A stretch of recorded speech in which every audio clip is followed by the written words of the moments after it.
देखिए दोस्तों, ये जो क्वेश्चन है मोस्ट इंपोर्टेंट क्वेश्चन है। दो संख्याओं का योग 46 है तथा उनका अंतर 14 है। बड़ी संख्या ज्ञात कीजिए। यहाँ पर दो संख्याएं हैं ए और बी, जो आपका मन करे वो मानो।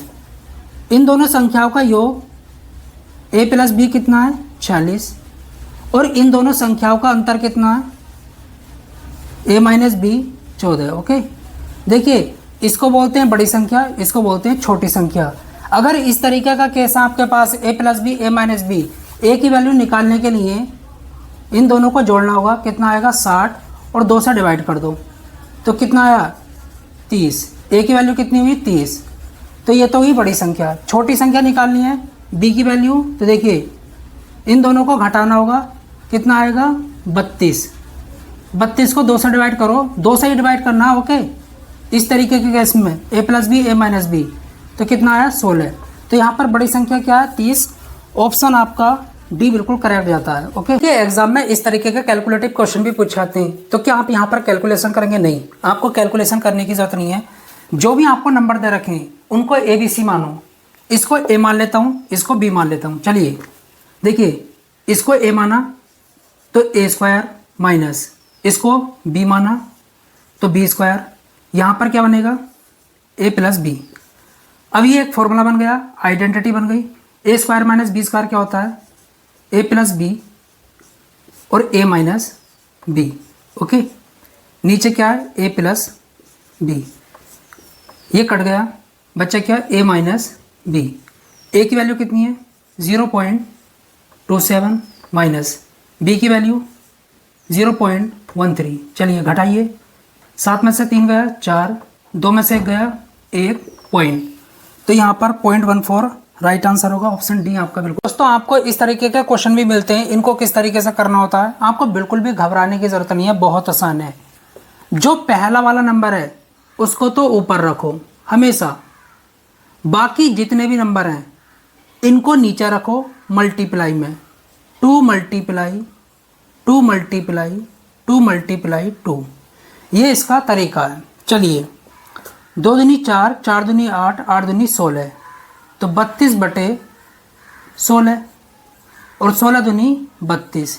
इसका राइट आंसर क्या होगा 2 होगा। ऑप्शन बी आपका बिल्कुल करेक्ट है। ये दोस्तों, आज मैथ के टॉप 10 क्वेश्चन करेंगे और यहाँ पर हर एक क्वेश्चन के ट्रिक जानने की कोशिश करेंगे, जिससे कि आप एग्जाम में हर एक क्वेश्चन को मात्र 5 से 10 सेकंड में उड़ा दें। चाहे तो एसएससी का एग्जाम हो, रेलवे का एग्जाम हो, कोई भी एग्जाम हो, हर एक एग्जाम के लिए ये क्वेश्चन बहुत ज़्यादा महत्वपूर्ण रहने वाले हैं। तो वीडियो के एंड तक बने रहिएगा और क्वेश्चन का मजा लीजिएगा। देखिए यहाँ पर हमको एक सीरीज दे रखी है, इसका सम निकालना है, इसका योग निकालना है। पर कैसे? अगर आप इसको ट्रेडिशनल मेथड से करेंगे तो इसको करने में काफ़ी टाइम लग जाएगा, और इतना टाइम हमारे पास एग्जाम में होता नहीं है।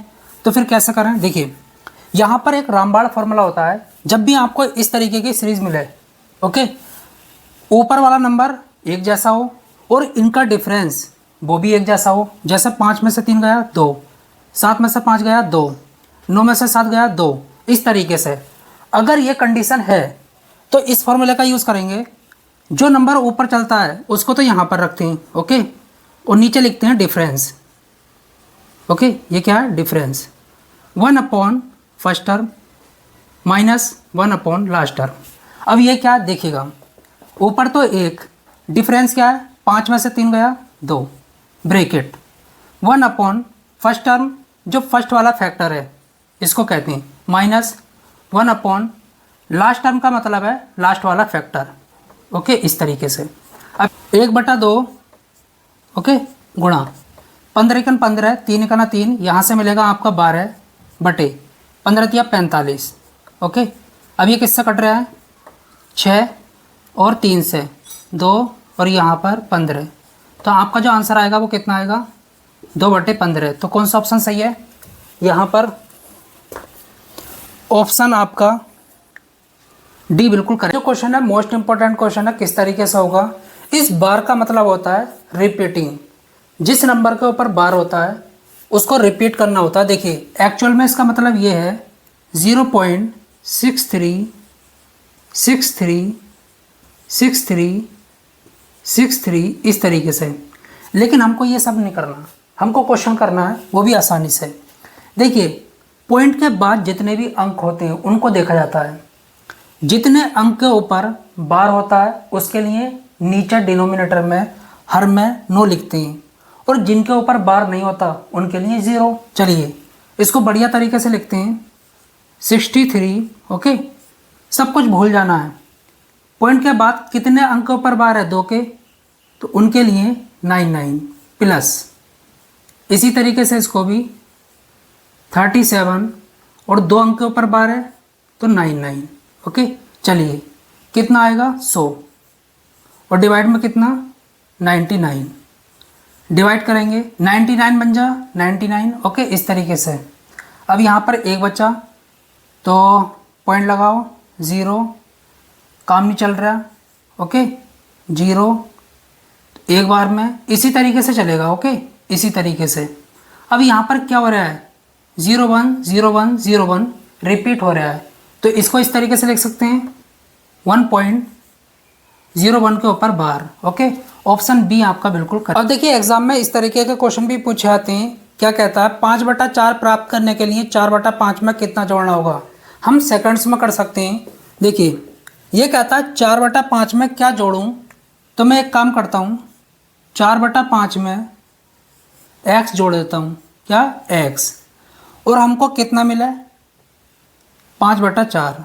ओके, 5/4 इसको इधर लेकर आओ तो x = 5/4, ये प्लस का इधर आकर माइनस का 4/5 इस तरीके से। चलिए सोल्व करिएगा। x = 5 चौक 20, 5 पंजे 25, 4 चौक 16, 25 में से 16 गए 9। तो देखिए 4/5 में 9/20 जोड़ूंगा तो हमको 5/4 मिलेगा। Left hand side right hand side के बराबर हो जाएगी। ऑप्शन सी आपका बिल्कुल करेक्ट है। देखिए दोस्तों ये जो क्वेश्चन है मोस्ट इंपॉर्टेंट क्वेश्चन है। किस तरीके से होगा, एक शहर की जनसंख्या 2 लाख है, ये प्रति वर्ष 10% की दर से बढ़ती है। 2 वर्ष बाद उस शहर की जनसंख्या क्या होगी। देखिए कैसे करेंगे, यहाँ पर 10% दे रखा है। ओके, 10% को फ्रैक्शन में कन्वर्ट करो तो 10 ऊपर डिवाइड, परसेंट का साइन हटेगा नीचे 100, तो यहाँ पर कितना आया 10, तो 1/10 ये फ्रैक्शन बन गया। ओके, अब यहाँ पर 10% की दर से बढ़ती है, तो बढ़ने का मतलब क्या है, पहले जनसंख्या 10 थी, पहले साल 10 से 11 हो गई, दूसरे साल 10 से फिर 11 हो गई, तो ओवरऑल यहाँ पर 100 से जनसंख्या कितनी हो गई 121। ओके, ये जो है अनुपात की जनसंख्या है, ये वर्तमान की है और ये 2 साल बाद की है, लेकिन अनुपात में। अब देखिए 100 की वैल्यू कितनी दे रखी है, वर्तमान जनसंख्या कितनी है 2 लाख। ओके, तो 2 0 से 2 0, एक अनुपात की वैल्यू कितनी आई है 2000। आपसे पूछा है 2 साल बाद जनसंख्या कितनी होगी, एक अनुपात की वैल्यू कितनी है 2000, तो 121 अनुपात की वैल्यू कितनी होगी, इससे गुणा कर लो, तो 2 4 2 और 3 0। ओके, इतनी जनसंख्या होगी। ऑप्शन यहाँ पर आपका डी बिल्कुल करेक्ट जाता है। तो देखिए दोस्तों एग्जाम में इस तरीके के कैलकुलेटिव क्वेश्चन भी पूछाते हैं, तो क्या आप यहाँ पर कैलकुलेशन करेंगे, नहीं, आपको कैलकुलेशन करने की जरूरत नहीं है। मैं आपको यहाँ पर शानदार तरीका बताता हूँ। देखिए जो भी आपको नंबर दे रखे हैं इनको ABC मानो। अगर मैं 469 को A मान लेता हूँ, ओके, 144 को B मान लेता हूँ, चलिए, तो यहाँ पर बनेगा A + B की होल स्क्वायर इस तरीके से, माइनस इसको A माना है, इसको B माना है, तो A - B की होल स्क्वायर। चलिए 2 मल्टीप्लाई, ये A है और ये B है। अब ये आइडेंटिटी बन गई। A + B की होल स्क्वायर क्या होता है, A² + B² + 2AB। Okay, minus ये क्या होता है A² + B² - 2AB, तो A² - B² और प्लस 2AB। ओके, देखिए माइनस से मैंने साइन चेंज कर दिए, इससे ये कट गया, इससे ये कट गया, बचा कितना, नीचे क्या बचा 2AB। ओके, अभी यहाँ पर कितना हुआ 4AB और डिवाइड में 2AB। कितनी बारी में जा रहा है, 2 बारी में, तो आपका राइट आंसर क्या हुआ 2। अगर यहाँ पर ए बी बचता या फिर ए प्लस बी, ए माइनस बी, कुछ भी बचता तो ए बी की वैल्यू यहाँ पर पुट कर देते और आपका आंसर आ जाता, लेकिन कुछ भी नहीं बचा तो यही आपका राइट आंसर है। दोस्तों यहाँ पर आपको एक नंबर दे रखा है और ये कहता है 5 का स्थानीय मान क्या होगा, मतलब 5 की प्लेस वैल्यू क्या होगी। तो आप क्या करेंगे, जहाँ पर भी 5 है उसको लिख लीजिए, बाकी उसके पीछे जितने भी डिजिट हैं उनको 0 बना दो। तो 0 0 0 0 0 0 1 2 3 4 5 6 7 1 2 3 4 5 6 7। ओके, इसको इस तरीके से लिख सकते हैं 5 मल्टीप्लाई 1 0 0 0 0 0 0 0। ओके, 1 2 3 4 5 6 7। अब इसको इस तरीके से लिख सकते हैं 10 की घात 7। तो यहाँ पर ऑप्शन आपका सी बिल्कुल करेक्ट जाता है। देखिए दोस्तों यहाँ पर एक बहुत ज़्यादा कैलकुलेटिव क्वेश्चन दे रखा है, लेकिन आपको बिल्कुल भी कैलकुलेशन करने की ज़रूरत नहीं है। मैं आपको शानदार ट्रिक बतलाता हूँ किस तरीके से करना होगा। देखिए यहाँ पर क्या है 1/5। ओके, 99 5 का कितना होता है 495। ये कितनी बारी में जा रहा है 5 बारी में।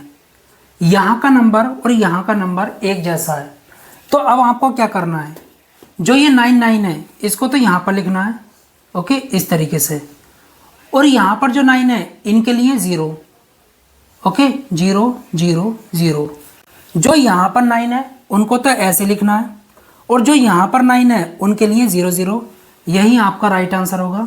ओके, जब आप इसको कैलकुलेट करोगे तो यही निकलने वाला है।